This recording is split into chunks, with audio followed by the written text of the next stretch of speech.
Hello guys, welcome back to our channel. Myself Dr. Shaikat Bhakta and today we will discuss a new topic. টপিকটা হলো brush and brushing technique. তো কথাটা হচ্ছে যে brush এবং brushing টেকনিকে প্রথমে আমরা জানবো ব্রাশ কি কি টাইপের হয় এবং ব্রাশ কিভাবে করা হয়, এইভাবে স্টেপ বাই স্টেপ আমরা জানবো। তো ভিডিওটা শেষ পর্যন্ত দেখতে থাকবেন। যদি ভালো লেগে থাকে তো বন্ধুদের সাথে শেয়ার করবেন এবং লাইকও করবেন। তো কথাটা হচ্ছে যে ব্রাশে কি কি পার্ট থাকে প্রথমে জানবো। ব্রাশের একটা হেড হয় এবং হোল্ডিং পার্ট একটা হয়। তো হোল্ডিং পার্টে হোল্ড করে আমরা ব্রাশের যে হেড পার্টে যে ব্রিসেস গুলো থাকে ওগুলো দিয়ে আমরা ব্রাশ করি। প্রথম কথা আমরা জানবো যে ব্রাশ কি কি টাইপের হয়। দেখুন, ব্রাশের যে ব্রিসেলস গুলো থাকে মানে উপরে যেটা দিয়ে ব্রাশ করা হয় সেটার উপরে ডিপেন্ড করছে ব্রাশ কি কি টাইপের হয়। দেখুন, আলট্রা সফট থাকে, মিডিয়াম থাকে এবং হার্ড থাকে। তো আমি প্রেফার করি যে আলট্রা সফট দিয়ে আপনারা ব্রাশ করুন। আচ্ছা, ব্রাশ কি কি ভাবে করবেন দেখুন। নর্মাল মানুষেরা কি করে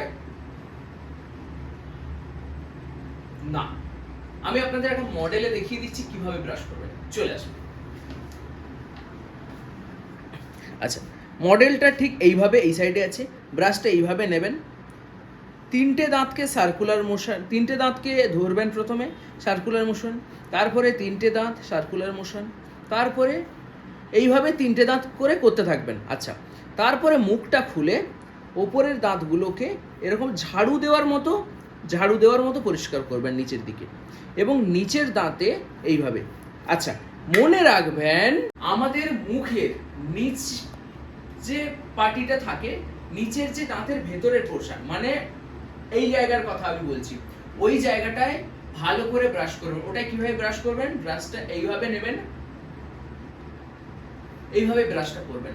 মেন জিনিস কি হয়, আমাদের স্যালাইভার মধ্যে অনেক কেমিক্যালস থাকে যেগুলো ওই জায়গায় ডিপোজিট হয়ে ওখানে ক্যালকুলাস ফর্মেশন করে। তো এটা একটা ব্যাপার। আচ্ছা, আর একটা জিনিস, আমরা অনেকে কি করি, টুথপেস্ট ব্রাশ এরকম ধরি, টুথপেস্ট উপর দিয়ে নিয়ে নিই না, ওটা ব্রাশ সে টুথপেস্ট নেওয়ার সঠিক পদ্ধতি নয়। সঠিক পদ্ধতিটা হলো আপনি এইভাবে নেবেন, এইভাবে। বুঝতে পারলেন আমি কি বলছি ব্যাপারটা? দিলে কি হলো, ব্রাশের যে ব্রিসেলস গুলো থাকলো, ব্রিসেলস গুলোর ভেতরে পেস্ট আপনার ঢুকে গেল।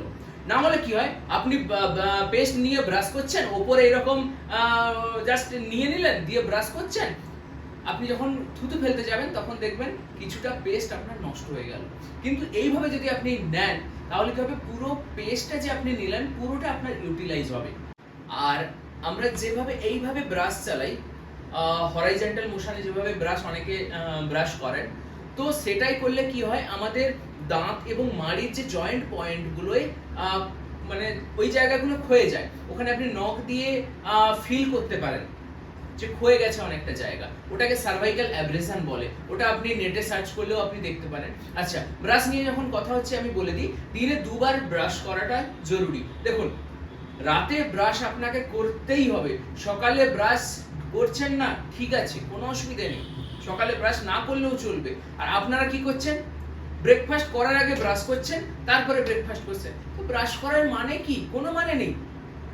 খাওয়ার পরে ব্রাশ করাটা জরুরি। এর মানে এই নয় যে আমি বলছি যে দিনে আপনি 5 বার খাচ্ছেন বা 10 বার খাচ্ছেন তো আপনি খাওয়ার পরে 10 বারই ব্রাশ করুন না, দিনে 2 বার ব্রাশ করুন।